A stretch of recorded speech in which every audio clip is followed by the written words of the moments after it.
Love. As the record plays. Love. As the record just turned. Hi there, folks. I'm Keegan Van Hook, and this is Us As We Are. Today, we're here at the Jackson County Fair, the last day of the fair for the free admission Sunday. Come on, let's go check out what there is to find.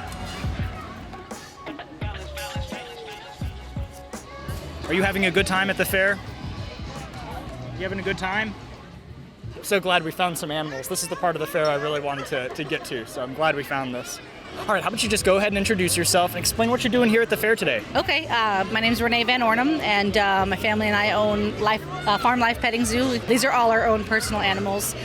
We're over there in the Illinois Valley. We moved from Grants Pass, and we've raised cattle, quarter horses, and we raise some boar goats. My daughters raise boar goats. They show in 4-H, and we ride. And we just do this to keep agriculture around, and all these families and kids, they come in and new experiences for them. Are you guys enjoying yourselves? We are, yeah. First time really for him in a petting zoo, so it's pretty cool. What do you think about it? Did you like it? He's gonna be all shy now. What's been your favorite animal so far? I think they've liked the bunnies the best. Yeah. Do you guys want to chip in? What's been your favorite animal here at the petting zoo? The puppies. Yeah. Yeah. Will this be on the news? When we can, we try to adopt people certain litters that we hear around that people are having a hard time getting rid of. We do bring them here to have a puppy party to see if we can help adopt some out for them. And then we have a bunny pen.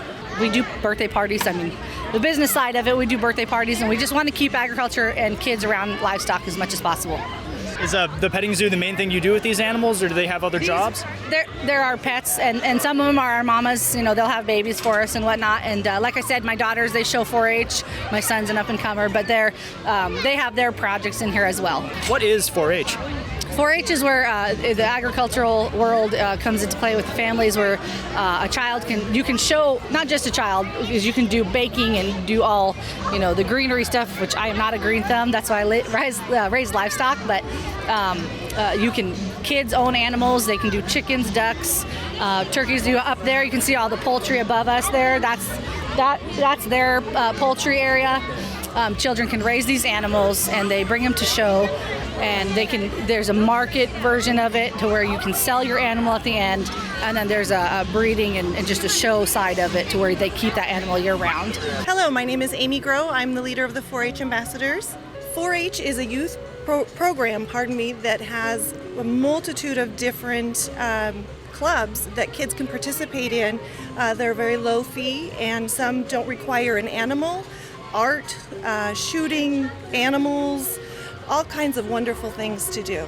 Just teaches the children the marketing side of it, the responsibility of having to take care and feed them an animal. What a big company has to do to feed America, and raising a boar goat, a lamb, a steer, or a hog to be able to bring it to market and sell it for food to the public is what they do. So they have to learn a lot. And by talking to these kids, that you know when they're into livestock. And then you guys have these birds here. Can you tell me about these birds? So this is a barred Plymouth Rock. She's about 4 months old. She's also the bird I use for showmanship. So I won grand champion with her this year. It's a beautiful bird. And then what about yours? She's a black astrolor. And she won junior champion showman with her black astrolor. So then all these other chickens and turkeys and stuff around here, tell me a bit about them.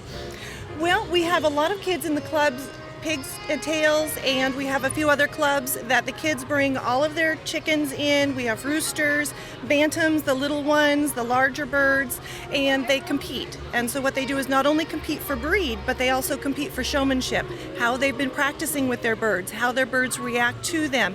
Do they know the anatomy? Do they know the diseases that cause issues? How to treat those? So there's a lot of factors involved with being a showman for poultry. A lot of research involved, a lot of commitment to their projects. So tell me a little bit more about these birds here. How do you take care of them? What kinds of things do you do with a chicken like this? Well, at home I kind of just pick her up a lot, handle her a lot, so that she gets used to me and she's calm. And then otherwise, I just make sure that they have a shady place where they can keep out of the heat in the summer. Nesting boxes. She's not old enough to lay eggs yet, but when she will be, she'll hopefully lay them in the nesting boxes.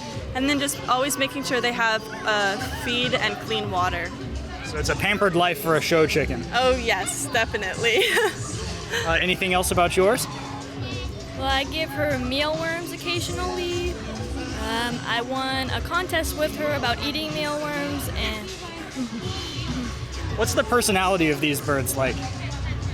Well, this one, the breed, they're supposed to be fairly calm, but she's a little stubborn sometimes.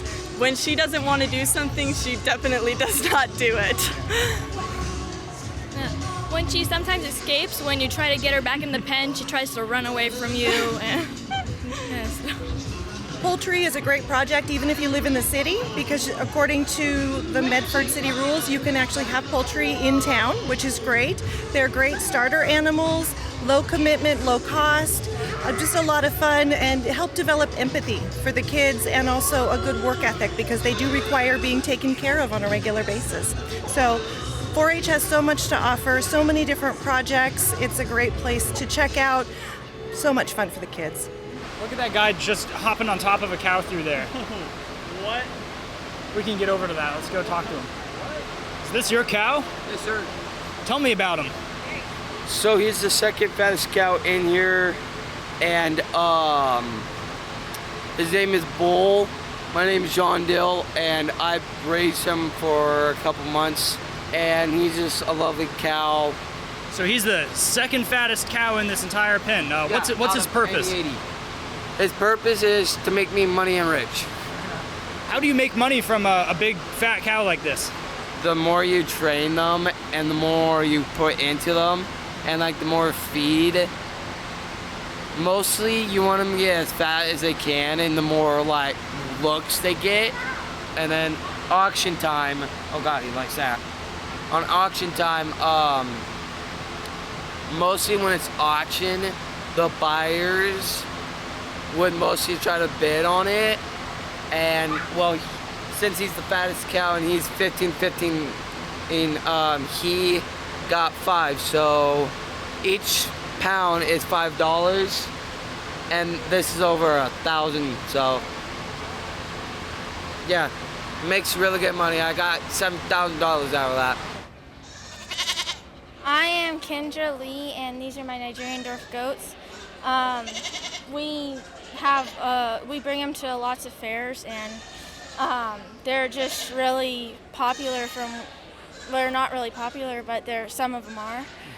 But they're really important to me. And what kind of work goes into taking care of them? So we have to feed and water every day, and some people milk them, and some people leave the babies on them. I do. How did you get into raising goats?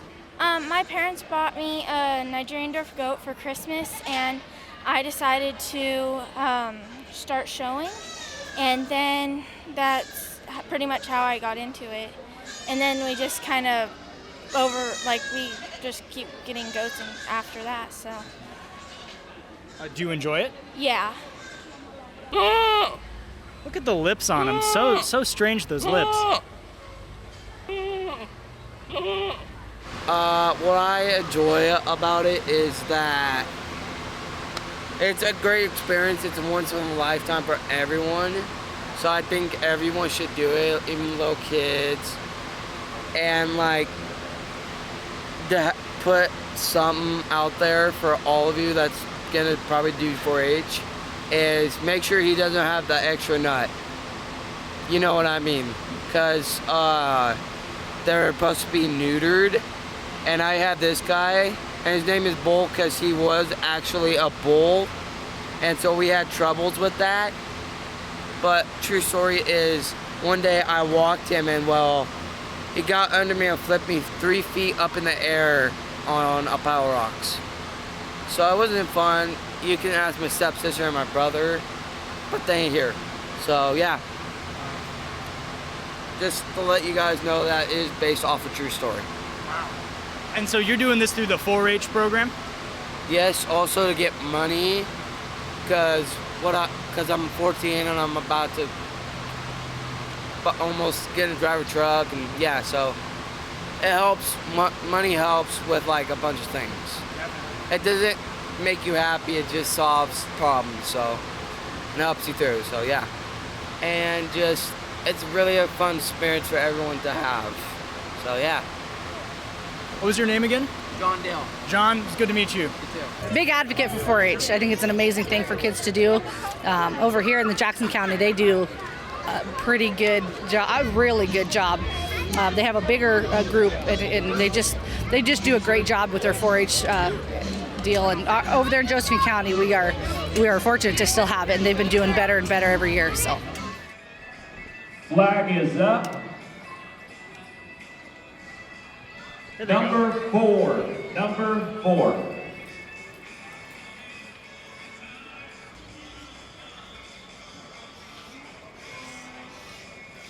We're through the barrels, head loops on, going to the horn. On the backside, trying to rope 2 feet, here we go.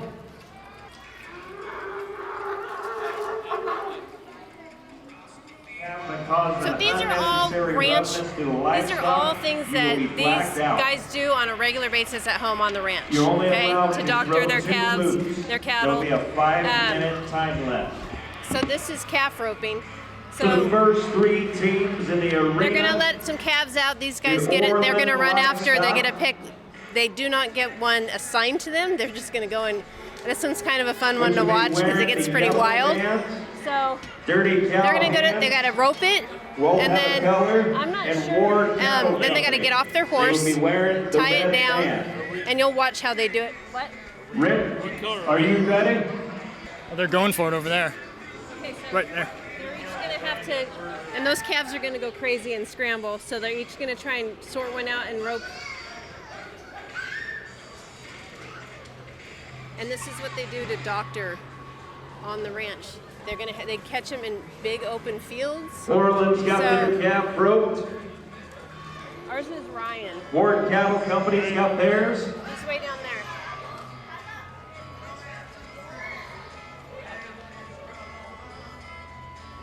My name is Julianne Davis. I'm on a shake and bake team. My horse's name is Little One. We're just doing some ranch rodeo activities here today, and this is just what we do every day out in the pasture, but we actually get to show our skills here, and it's all timed, and it kind of makes it fun. So what's like the utility end of this? What is it that you guys would do out on the pasture, wrangling these cattle? So cows get a thing called pink eye, and they also get sick just like we do with coughs. And this event here is if you were just out by yourself and there was a sick calf, you'd go out and rope it, tie it down, give it some shots, make it feel a little bit better. Ropes the leg. Got a little girl power here. Absolutely tails it down.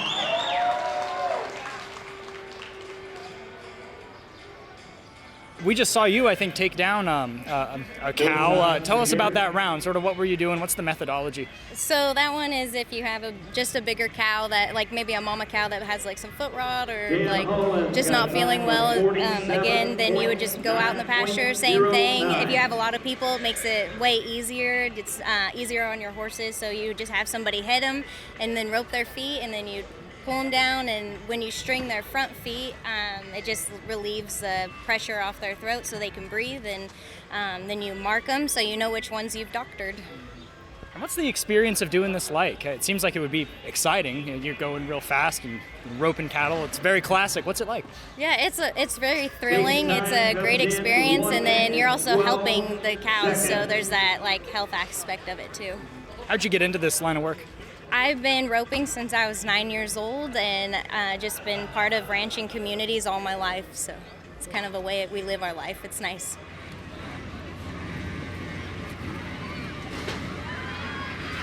We're having a good time out here at the Jackson County Fair. My family's out here riding rides, and just went to go get some refreshments to try to help stay cool. It's pretty hot out here today. Yeah, for sure. Lots of sunscreen and checking out everything. So just having a good time. Yeah, tell me about what you just experienced. A lot of G-Force, PBS. It's cool stuff, man. I tried to stand up, but I got really dizzy. I almost flew back into the back of the Gravitron. You know how it be sometimes at the Jackson County Fair. Loving it up. Am I getting reimbursed for this? What's going on? We want to know what you guys thought of the ride. Oh, that was 10 out of 10. Yeah, that was fun. What was it like when it started spinning around really fast? I felt like I was possessed.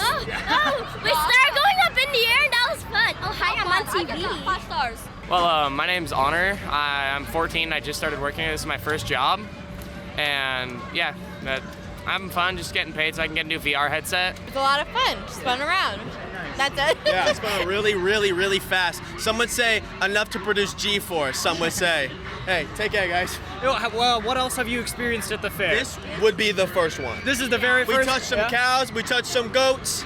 Now we're here at the Gravitron, baby. Right. And I bought tickets, so I'm a real flush. I got the wristband. It's like, it's over. It's over for me. All right, thank you for your time. It's our third time here this week, but today was free, so we figured might as well come out on Sunday. Yeah, sure. What's been your favorite part of the fair? The favorite part? I mean, we went to some of the concerts, and my daughter loves, the rides and checking out the animals, so that's really enjoyable for me. This is your guys' first time at the fair, he said, yeah? Yes. What do you guys think of it so far? It's so good. I feel like I'm gonna throw up. It's fun. But we started going up. Follow me on TikTok.